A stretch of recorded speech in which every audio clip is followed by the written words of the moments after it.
بسم الله الرحمن الرحيم. ألف لام را كتاب أحكمت آياته ثم فصلت من لدن حكيم خبير.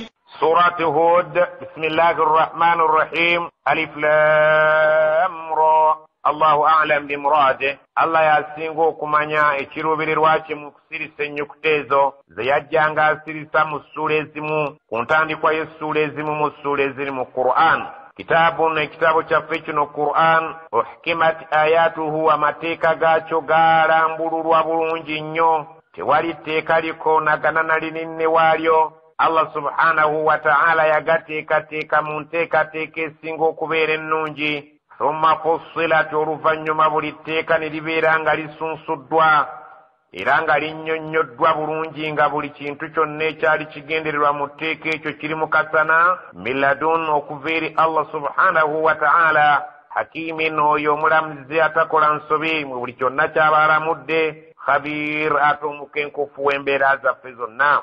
ألا تعبدوا إلا الله إنني لكم منه نذير وبشير. ألا تعبدوا, omulamu omukulu kwe kujja okutugamba nti temuddangayo okusinza ekintu kyonna illa Allah, okujjako okusinza Allah subhanahu wa ta'ala, gwe mulamu omukulu oguli mu bitabo byonna ebyassibwa okuva mu ggulu okujja eri ku bulamu bwaffe obw'oku nsi. Bannabbi bonna gwe mulimu ogwabaleeta okusomesa abantu baabwe. Alla ta'budu illa Allah, temusaanidde kusinza kintu kyonna okujjako okusinza Allah subhanahu wa ta'ala. Innani lakum minhu, mazima nze gye muli nvudde eri Allah subhanahu wa ta'ala butereevu, nga ntumye okubeera nadhirun, mbeere nga mbatiisa abanaajeema, abanaaba abajeemu ne bagaana okugoberera amateeka ga Allah, mbatiise nti enkya waliyo ekibonerezo ky'omuliro. Wabashirun, ate nziza okusanyusa abanaaba abawulize nti enkya wajja kubeerayo ennyumba ey'emirembe gye bagenda okubeeramu olubeerera. وأن استغفروا ربكم ثم توبوا إليه يمتعكم متاعا حسنا إلى أجل مسمى ويؤتي كل ذي فضل فضله وإن تولوا فإني أخاف عليكم عذاب يوم كبير. وأن استغفروا ربكم, إلى من يكرن يقول استغفار, أستغفر الله أستغفر الله أستغفر الله وأتوب إليه. وقمرام مكر nnyo mu miramu egyaleeta bannabbi ku nsi kuno okutusomesa nti wa an istaghfiru rabbakum, muyitirize nnyo okwegayirira Allah subhanahu wa ta'ala, oyo mulezi wammwe. Thumma, ate oluvannyuma lw'okuyitiriza okwegayirira, tuubu ilaihi, mwenenye gyali, kubanga muli batonda abaseerera. Ekyo kyonna kye muba museereddemu musobole okubeera nga mumwenenyeza asobole okubasonyiwa. Yumatti'ukum, oluvannyuma lwa byonna bwe munaakola istighfar ne muyitiriza tawba, ajja kubawa obulamu obwe mujja okweyagaliramu. Mataan hasanan, enneeyagala ennungi wano ku bulamu bw'ensi. Ila ajalin musamma, okutuukira ddala buli muntu lw'anaamalako ekiseera ky'ekigere n'agenda eri Allah subhanahu wa ta'ala, ate era n'amusasula ennyumba ey'emirembe.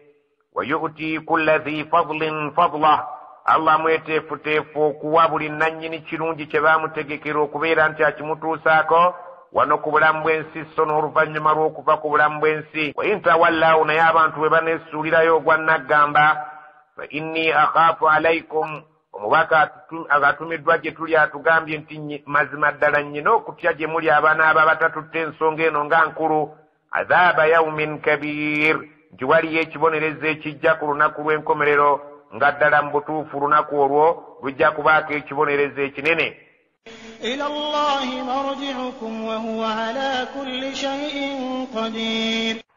إلى الله مرجعكم, nziza okubategeeza nti wa Allah subhanahu wa ta'ala ye wali obuddo bwammwe nga mumaze okuva ku bulamu bw'ensi. Ekiwummulo yogayoga ffenna kugenda mu maaso gwa Allah atulombojjere enneeyisa yaffe nga bwe yali ku bulamu bw'ensi. Wa huwa ala kulli shay'in qadir, Allah oyo ku buli kintu kyonna akiinako obusobozi n'amaanyi. Tewali muntu yenna ajja kusobola kubeera nti amulemerayo, so nga ate tewali muntu yenna ajja kusobola kubeera ng'ajeemera ekibonerezo Allah subhanahu wa ta'ala ky'anaaba amuwadde. ألا إنهم يثنون صدورهم ليستخفوا منه ألا حين يستغشون ثيابهم يعلم ما يسرون وما يعلنون إنه عليم بذات الصدور. ala abange Allah subhanahu wa ta'ala atuyita nga atugamba nti abajeemu abo abaajeemeranga bannabbi bwe babanga babadde babatuusizzaako obubaka bwa Allah nga ne ku mulembe gwa nabbi sallallahu alayhi wasallam abakuraishi beefuula bakiwagi ne beefuula bannampulira zibi nga tebataddeeyo birowoozo byabwe kubeera nga bafuna meseji eva eri Allah subhanahu wa ta'ala mu ngeri ey'ekitiibwa nabiyuna Muhammad sallallahu alayhi wasallam bwe yabanga abasomesa abo abajeemu baddiranga ebitambaala byabwe ne babibikka ku mitwe gyabwe nga balowooza mu busiru bwabwe nti tebaagala Allah abalabe era ne babeeranga emitwe gyabwe bagikoteka ku bifuba byabwe nga tebategeezaamu nti si beeteefuteefu okubeera nga bawa ekitiibwa ebigambo bya nabbi sallallahu alaihi wasallam era nga bamalirivu okulemera ku mbeera y'okusinza ebyo ebyawongo bye baali basinzanga amasanamu naye Allah subhanahu wa ta'ala atugamba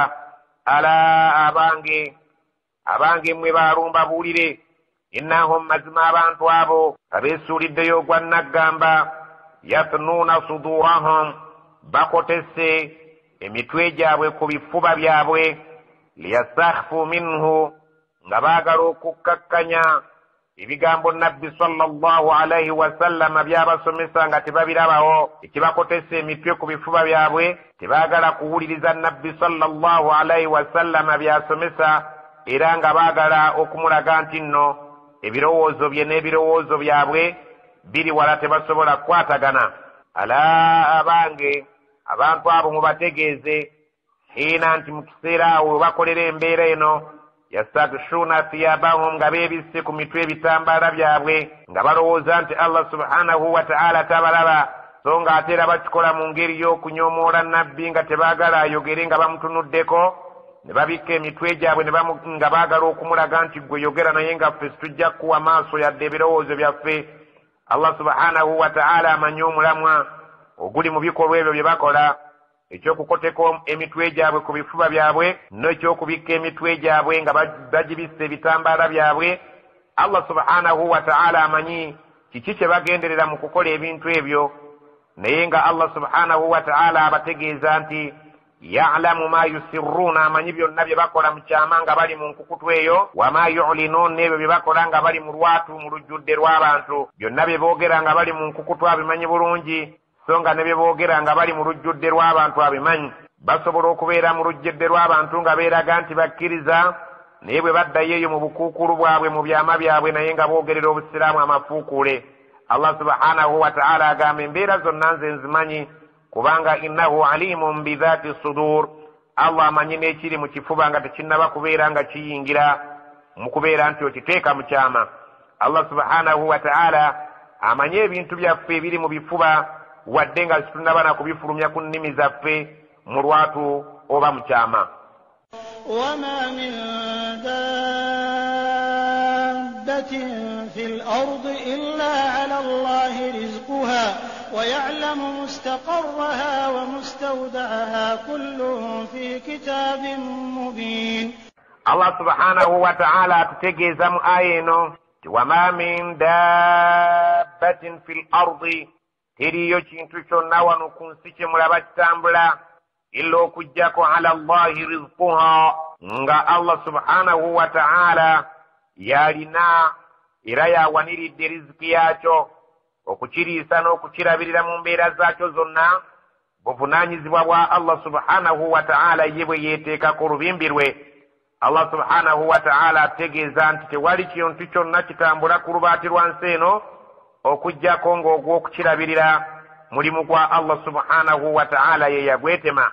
wa ya'lamu mustaqarraha wa mustawda'aha ayeza abamanyi oba ebigambo ebyo abamanyi baabivvuunula mu ngeri za njawulo.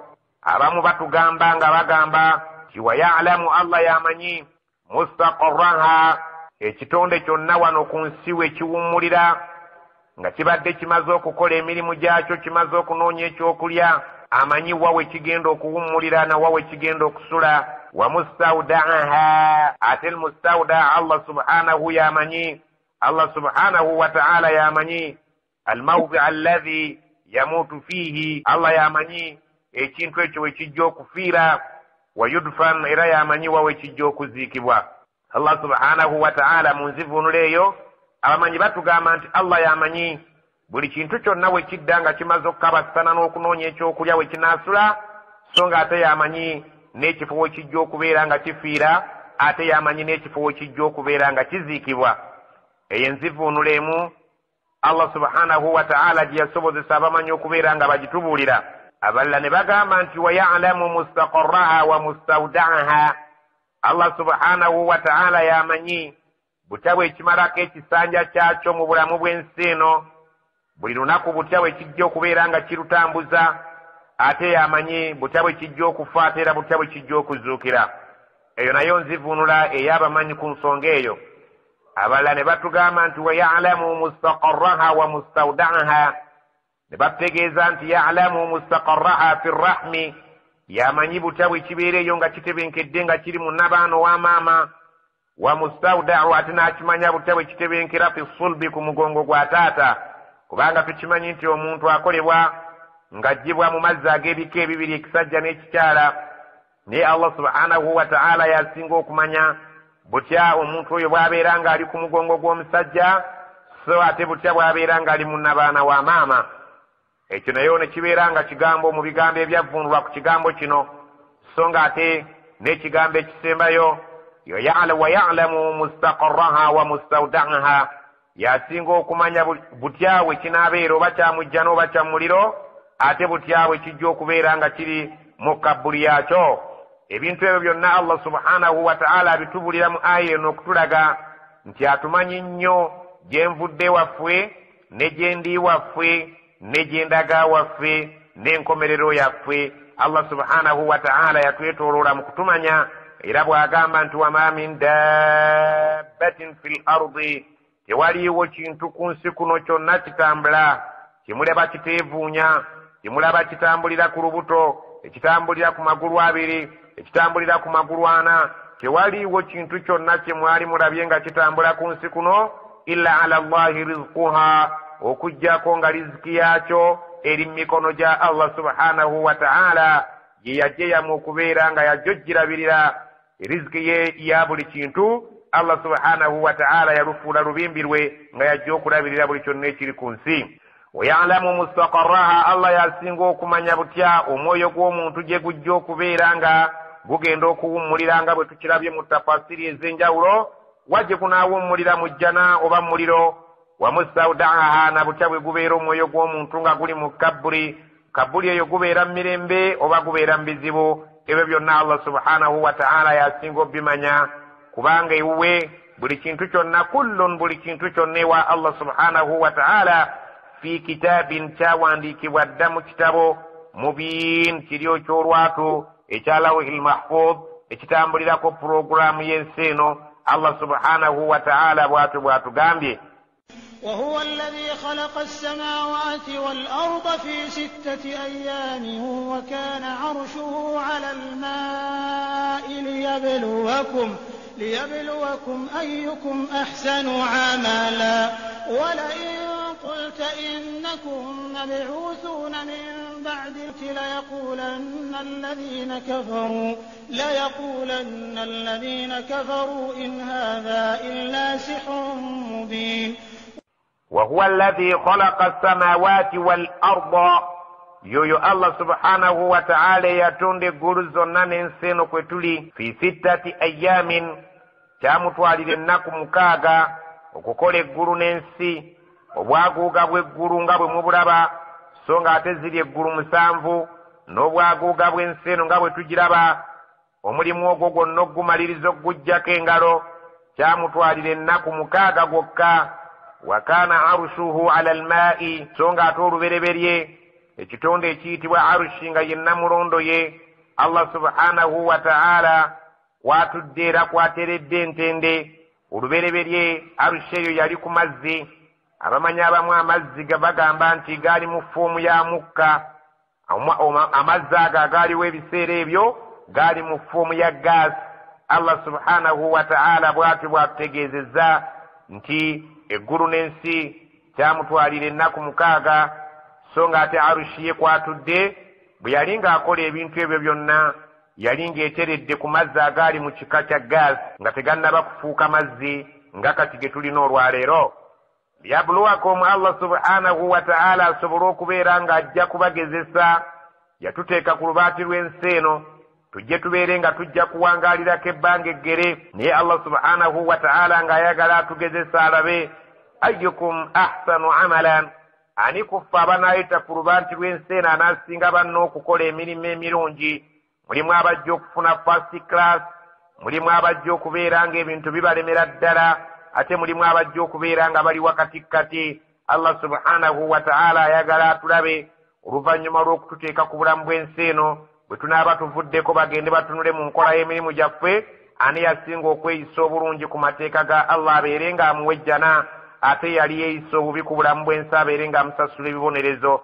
Tufaananirako ddala ng'abaana bwe mubatwala mu ssomero, ettaamu bweggwako nga balina okutwala lipooti zaabwe eri bazadde baabwe, abazadde basobole okulaba ayyukum ahsanu amala, ani asinze banno okukola obulungi, ataazannyira mu biseera bya kusoma, lipoota ye ebeera nnungi, eyazannyira mu biseera by'okusoma, lipoota ye ebiseera ebimu tayagala giraga bakadde be. Naffe bwe tuli ku kisanja ky'obulamu bw'ensi eno, Allah subhanahu wa ta'ala yatuteekako oluvannyuma lwa byonna lipooti zaffe tujja kuzisanga mu maaso ge. Wala in qulta, naye singa abantu abo obasomesezza Abawarabu n'ogezaako okubagamba innakum mazima Abawarabu mmwe innakum mab'uthuna min ba'di al-maut, mbategeeza ng'era kye mbabuulira sibalimba ge mazima agaddala nti mujja kuzuukizibwa oluvannyuma lw'okufa, mugende batunule mu lipootisi z'emirimu gyammwe.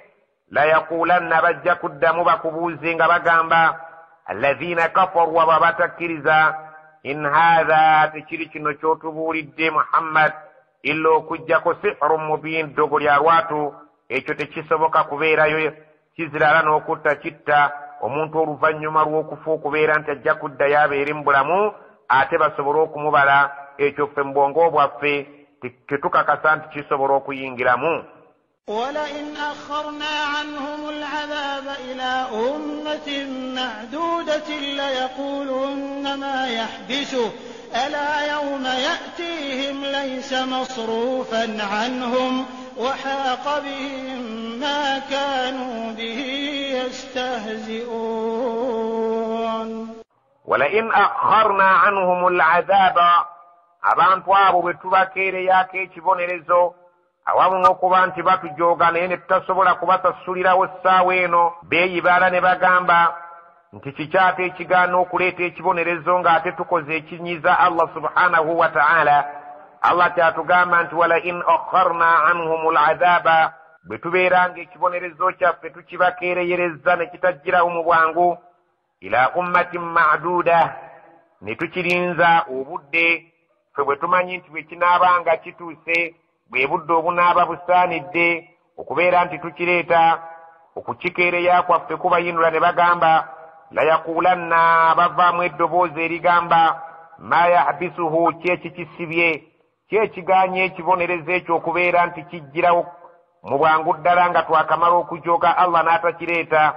Allah subhanahu wa ta'ala abagamba ala abange yauma ya'tihim, olunaku lwe kinaabajjira ekibonerezo kyaffe, laisa masurufan anhum, tewaliiwo ngeri yonna gye balisobola kubeera nga bakyetegula, tewaliiwo ngeri yonna gye balisobola kuwonamu kibonerezo ekyo kubeera nti bakyetegula.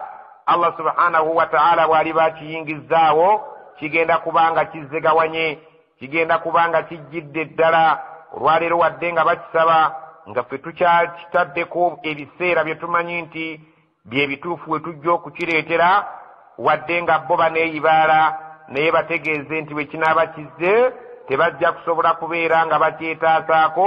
Wa haqa bihim, kijja kubeetooloola kibeere nga kibabukalamu, ma kaanu bihi yastahzi'uun, ekyo kye babadde bajerega nti tekisobola kujja, kijja kujja bakirabe n'amaaso gaabwe, ate ennamuse batuukire ku nnyooge. ولئن أذقنا الإنسان منا رحمة ثم نزعناها منه إنه ليئوس كفور ولئن أذقنا الإنسان منا رحمة mazima ddala singa tuba tukombezza ku bantu okusaasira kwaffe ne kutuuka eri abantu ne tubeera nga tubakombezzaako okusaasira kwaffe soma oluvannyuma nga tumaze okubakombya kusaasira kwaffe ne bakulaba ne batiba ne babeera nga bali mu bulamu obweyagaza balina ebifo eby'ebbeeyi mu ggwanga balina ku nsimbi mu nsi muno balina ebitiibwa Allah subhanahu wa ta'ala agamba nti singa tukombya ku bantu okusaasira kwaffe ne bamala bakufunako ne bawangaalira mu bulamu obulungi summa ate ebbanga bwe limaze okuyitawo nazanaha minhu okusaasira kwaffe omuntu oyo ne tubeera nti tukumugjeeko innahu mazima omuntu oyo omulaba layausun ng'aweddemu essuubi nga takyasuubira nti aliddayo n'abeera mu mbeera ng'eri gye yalimu bwe buba bulamu nga bwe twali tumuwadde ne tumutuusaako obulwadde layausun omulaba ng'aweddemu essuubi nti takyazzeeyo kubeera mu bulamu bweyagaza bwe kiba kitiibwa ne tukimuggyako layausu omulaba ng'aweddemu essuubi nga takyalina okusuubira nti Allah subhanahu wa ta'ala ayinza omuzza mu kitiibwa ekyo kafuur n'omusangira ddala nga taliiko nakeebaza nti Allah subhanahu wa ta'ala yali amutaddeko mu mbeera efaananako ng'eyo ennungi so ng'ate omukkiriza kimanyiddwa nti singa lain asaabahu addarra singa akabi kamutuukako sabara agumiikiriza n'afuna empeera z'obugumiikiriza ate walain asaabahu sarra singa abanga afunye kyassanyu ate shakara fakana khairan lahu ne kibeera nga yeebaza bwebaza ate ne bamuwa empeera y'okwebaza Allah agamba atumanya obulungi mu mbeera zaffe ti omuntu yenna bw'abeera mu kiseera nga kirungi Allah amutaddeko okusaasira kwe Allah subhanahu wa ta'ala tasobola kumwebaza wabula agayita magezi ge nakupulaaninga kwe naye Allah bw'abeera ng'amukutteko ekyo ekibadde kimusanyusa ekibadde kimuweesa ekitiibwa n'amala abeera ng'akizikizza n'akimuggyako omuntu oyo omusanga nga ayina ennyiike nga mwennyamivu era nga talinaayo ssuubi lyonna nti aliddamu n'abeera ng'addayo mu mbeera gye yalimu so ng'ate n'akeebaza ddala mu butuufu takayina omulabira ddala ng'ate agenze mu bukaafiiri obw'ekika ekya waggulu n'akakasiza ddala nti tafunangako nakussanyu mu bulamu bwa nsi eno ولئن أذقناه نعماء بعد ضراء مسته ليقولن ذهب السيئات عني إنه لفرح فخور ولئن أذقناه نعماء بعد ضراء singa omuntu tuba tumukombesezza ku byengera byaffe oluvannyuma lw'okubeera nti abadde mu mbeera nga mbi baada darraa massatuh oluvannyuma lw'okubeera ng'abadde mu mbeera embi ng'emubukaddemu ng'abadde Allah subhanahu wa ta'ala agimuleetedde embeera embi ne tugimuggyako ne tumuteeka mu byengera byaffe abadde omukopi ne bukeesa enkya nga muntu wa kitiibwa abadde omwavu ne bukeesa enkya nga muntu mugagga Allah subhanahu wa ta'ala atugamba nti omuntu yenna bwe tumukyusiza embeera ebadde embi ne tumussa mu mbeera ennungi la yaqulanna avaamu eddoboozi lino eryogera nga ligamba dhahaba sayyi'atu anni Allah subhanahu wa ta'ala nzigyeko ebibi ebibadde biŋŋaana okubeera nti nfuna innahu musanga omuntu oyo la farihun ng'ajjudde essanyu ng'agamba bintadde fakhur nga yeeyagalira ku bantu abalala nga yeeraga nga bw'abadde alina amagezi ag'ekitalo ennyo mu kupulaaninga omuntu oyo omusanga nga yeewaana n'obwongo bwe nti byonna ebyo abifunye lwa kupulaaninga n'omusanga ng'ajaganya ng'era abuukira waggulu ng'akutegeeza nti essanyu lino lyonna lyaliko gabadde magezi ge Allah subhanahu wa ta'ala bw'atyo bw'akulumbujjera omuntu mu aya ekulembedde akutegeezezza nti omuntu bw'abaako rahma Allah n'agimuggyako bw'aba mu mbeera ennungi Allah n'agimuggyako n'amusseeko embeera embi omulabira ddala nga talinaako ssanyu ng'era talina ssuubi nti aliddayo n'atereera so ng'ate mu aya eno akutegeeza singa omuntu abadde mu mbeera nga mbi ne tumuteeka ate mu mbeera nga nnungi yeeyagalira ku bantu abalala era nga musanyufu nnyo atambula agaaga ng'ategeeza nga bw'alina amagezi ag'enjawulo agamusobozesezza okuva mu bizibu ebyo era nga bw'ategeeza nti ye bimutadde era n'ebibi Allah subhanahu wa ta'ala abimugjeeko so nga ate n'abalala balina enjogera etali ya buvunaanyizibwa nti Allah nzijjukidde Allah subhanahu wa ta'ala yali anneerabidde